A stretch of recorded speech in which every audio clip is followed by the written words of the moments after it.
হচ্ছে আপনার বর্তমানে নবম দশম শ্রেণীর যে বইয়ে আদিবাসী শব্দটা ছিল, ঠিক আছে, আপনার এই যে গণঅভ্যুত্থানের পরে আমাদের এই যে গণঅভ্যুত্থানের গ্রাফিতিতে যে আদিবাসী শব্দটা ছিল, ওখানে যে আপনার এই যে একটা অসাম্প্রদায়িক বাংলাদেশের যে একটা গ্রাফিতি ছিল, সেই জায়গা থেকে এই আদিবাসী শব্দটা শুধুমাত্র এই স্পেসিফিক আদিবাসী শব্দটাই মানে এখান থেকে তুলে ফেলা হয়েছে।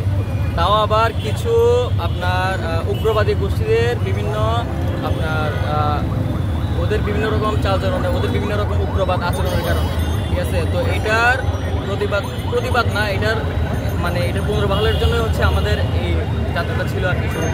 শুরুতে আমরা চাচ্ছিলাম যে এটা একটা সমাধানে আসুক, ঠিক আছে। এটা নিয়ে আমাদের কর্মসূচি ছিল। সেখানে আবার ওদের সেই এই যে সভারেন্টি, যেটা ওদের যে স্টুডেন্টস ফর সভারেন্টি ওই গ্রুপটা আবার তাদের পাল্টা কর্মসূচি দেয়, ঠিক আছে। তারপরে ওরা হচ্ছে আপনার স্টাম্প, তারপরে হচ্ছে এই যে ব্যাট, এগুলো নিয়ে হচ্ছে আবার জাতীয় পতাকা নিয়ে আবার ওদের বিভিন্ন রকম প্রোগ্রাম দেয়। ওখানে আমাদের উপর হচ্ছে মুখোমুখি অবস্থানের কারণে ওরা আবার আমাদের উপর হামলাটা করে, ঠিক আছে। ওরা এটা মানে একটা অশান্তি চেয়ে হচ্ছে এই ধরনের আচরণ করতেছে বারবার, এবং এটা আপনার দুই পক্ষের সংঘর্ষ না, এটা আমি বলবো সরাসরি একপাক্ষিক, এবং ওরা হচ্ছে নির্যাতনের মতোই আমাদের উপর মানে হামলাটা হয়েছে। যে হামলায় আমাদের প্রায় 17 জন আহত, আমি যেটুকু জানি এখন বর্তমানে মেডিকেলে, এবং 7 জন গুরুতরভাবে আহত, যাদের আপনার মাথা ফাটছে অনেক, তারপর হচ্ছে রক্ত গেছে অনেক, তারপর হচ্ছে কাদের অবস্থা খারাপ, এরকম অনেক অসুস্থ আহত। তো এটার প্রতিবাদ স্বরূপ হচ্ছে আমরা পরবর্তীতে এখানে আমরা বিভিন্ন অনেক সাধারণ শিক্ষার্থীরা মিলে হচ্ছে একটা প্রতিবাদী মিছিল করি, যেখানে এই হামলার আমরা মানে যথাযথ বিচার চাই, এবং আমরা এই হামলাকারীদের উপর মানে আমরা এই হামলাকারীদের শাস্তির দাবি জানাচ্ছি আর কি এই জায়গা থেকে। এ ব্যাপারে কি আপনারা কোনো কেস করছেন, পুলিশে কেস করছেন? কেস এখনো মনে হয় প্রসেসিংয়ে আছে, আস্তে আস্তে হবে সবকিছু, আমরা আগাচ্ছি এই বিষয়টা নিয়ে।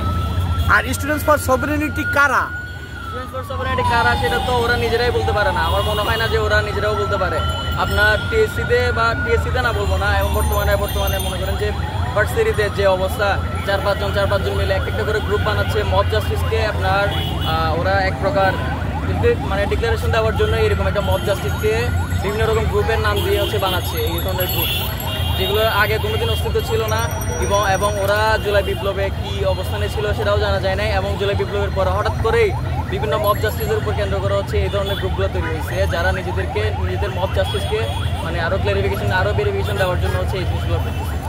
আপনারা কি বৈষম্যের শিকার এটা ভাবছেন? আমরা আমাদের এই জায়গাগুলোতে মানে এইসব উগ্রবাদ আচরণের কারণে আমরা বারবার ফিল করতেছি যে আমরা বিভিন্ন ধরনের বৈষম্যের শিকার। আমাদেরকে বারবার লেফট আউট ফিল করানো হচ্ছে, মানে মনে হইতেছে যেন আমরা মানে দেশের জন্য না, আমরা দেশের প্রতি আনুগত্য না, আমরা মনে হয় যে মানে অন্য কোনো জায়গা থেকে আসছি, আমাদেরকে অন্য দেশের মানে দেশদ্রোহী এভাবে আচরণ করা হচ্ছে আমাদের সাথে এইরকম, মানে এই মব জাস্টিসগুলোর কারণে। এর প্রতিবাদে আপনাদের কি? আমরা আপাতত এই সমাবেশটা করছি, এবং আমরা এর যথাযথ বিচার চাই। আমরা এর প্রতিবাদে অন্যরকম কোনো না, যথাযথ বিচার, এবং এটা আইনগতভাবে হোক বা এই যেভাবে বিচারটা হয় মানে শাসনতান্ত্রিকভাবেই আপনার বিচারটা হোক, আমরা শুধুমাত্র এই আশাটাই ব্যক্ত করি সবসময়। ওকে, ধন্যবাদ। বিষয় দুইটা হয়ে গেল না, একটা হচ্ছে আপনাদের যে দাবিটা ছিল, এবং ওদের সাথে সাংঘর্ষিক ব্যাপারটা হচ্ছে এখন আমাদের দাবি হচ্ছে আপনার যেটা ছিল দুইটাই আমি ক্লিয়ার করে বলি। প্রথমত হচ্ছে আপনার ওই আদিবাসী যে গ্রাফিতিটা ছিল, গ্রাফিতি শুধুমাত্র আদিবাসী গ্রাফিতি না, সেটা হচ্ছে পুরো বাংলাদেশের অসাম্প্রদায়িক বাংলাদেশের একটা গ্রাফিতি ছিল, যেখানে হিন্দু, মুসলিম, বৌদ্ধ, খ্রিস্টান, আদিবাসী সব বাঙালি, পাহাড়ি সবাই মিলে একটা অসাম্প্রদায়িক বাংলাদেশ। এই গ্রাফিতিটা আমরা পুনর্বহাল চাচ্ছি ফার্স্ট। আর সেকেন্ড কথা হচ্ছে এই আমাদের উপর যে এই অত্যাচার হয়েছে, এই হামলা হয়েছে, অত্যাচার না হামলা যে হয়েছে, এই হামলার আমরা যথাযথ বিচার চাই। আপনার নাম? এই ক্রিমিনোলজি ডিপার্টমেন্টের 20 সেশনের। ধন্যবাদ।